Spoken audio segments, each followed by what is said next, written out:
Assalamu alaikum wa rahmatullahi wa barakatuh. Dear learners, I do expect that Allah has kept all of you here at hearty. Alhamdulillah, I'm doing great by His grace. প্রিয় শিক্ষার্থীবৃন্দ, আমি আশা রাখি আপনারা মহান আল্লাহর অশেষ মেহেরবাড়িতে সুস্থ আছেন, ভালো আছেন।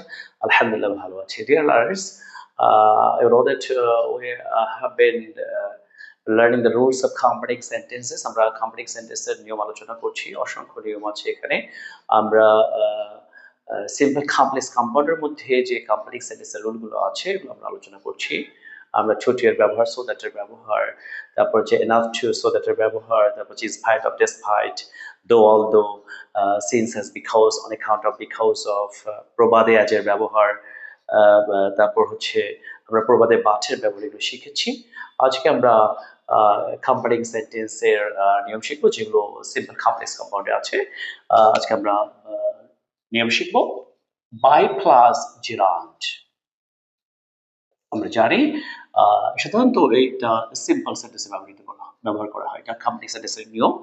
আমরা জানি বাই মানে দ্বারা, কি করলে কি হবে এরকম বুঝালে সেখানে বাই এর পরে আমরা একটা জিরাত যুক্ত ভার্ব মানে ভার্বের সাথে আইন যুক্ত করে সেন্টেন্সটা আমরা লিখি। পরের অংশে আমরা যে কোনো পারসন ইউজ করতে পারি। পরের অংশে উইল, ক্যান অথবা মে বসতে পারে। তো আমরা বাক্যগুলো এভাবে লিখবো। আমরা যদি লিখি যে by learning English, by learning English, এর অর্থ কি দাঁড়ালো? ইংরেজি শেখার দ্বারা, মানে ইংরেজি শেখার দ্বারা। আমরা কি লিখতে পারি? ইউ লিখতে পারি, উই লিখতে পারি, দে লিখতে পারি, হি লিখতে পারি, শি লিখতে পারি, আই, যেটা we can use any person here। লেখা যায় by learning English, you অথবা we can অথবা we will অথবা we may get good jobs। এর অর্থ কি? ইংরেজি শেখার দ্বারা তুমি অথবা আমরা বা তোমরা ভালো চাকরি পেতে পারি বা পাবো। আমরা আরো লিখলাম যে by taking physical exercise, অর্থ কি? শারীরিক ব্যায়ামের দ্বারা আমরা কি করতে পারি? আমরা লিখলাম যে ইউ অথবা হি অথবা উই ক্যান কিপ ফিট। আমরা আরো লিখতে পারি যে লিখলাম যে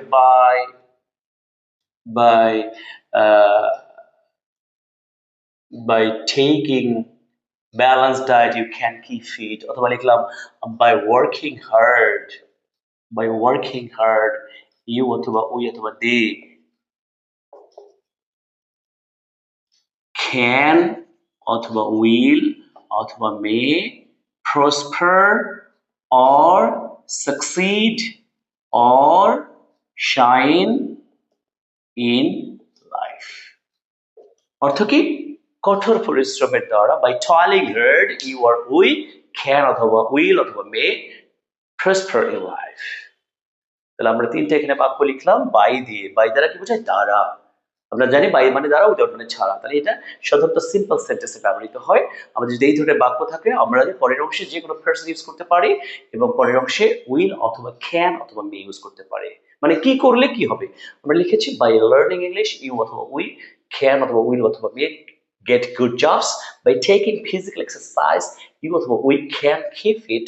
তারপর লিখেছি by working hard you অথবা we can অথবা will অথবা may prosper অথবা succeed অথবা shine in life। তাহলে আমরা এইটা হচ্ছে সিম্পল সেন্টেন্সে ব্যবহৃত হয় এবং এটা কম্পাউন্ডিং সেন্টেন্সের একটা নিয়ম। আপনারা অবশ্যই আমরা ক্লাসগুলো দেখতে থাকবেন ইনশাআল্লাহ। আমরা বিভিন্ন প্রত্যেকটা টপিক একটার সাথে একটা রিলেটেড, এই নিয়মগুলো আমরা ভালো মতো শিখবো। আমাদের বাক্য তৈরি করতে আমাদের আর কি ইনশাআল্লাহ সমস্যা হবে না। খুবই গুরুত্বপূর্ণ এই নিয়মগুলো আপনারা অবশ্যই দেখবেন। আমার ইউটিউব চ্যানেল এবং ফেসবুক পেজ, অবশ্যই ফেসবুক পেজে ফলো দিবেন এবং ইউটিউব চ্যানেল সাবস্ক্রাইব করবেন সোহাগ স্যার ইংলিশ ক্লাস সার্চ দিয়ে। আপনারা আমার জন্য দোয়া করবেন। আল্লাহ আমাদের সকলকে সুস্থ রাখুন, ভালো রাখুন। May Allah keep all of us healthy. Assalamu alaikum wa rahmatullahi wa barakatuh।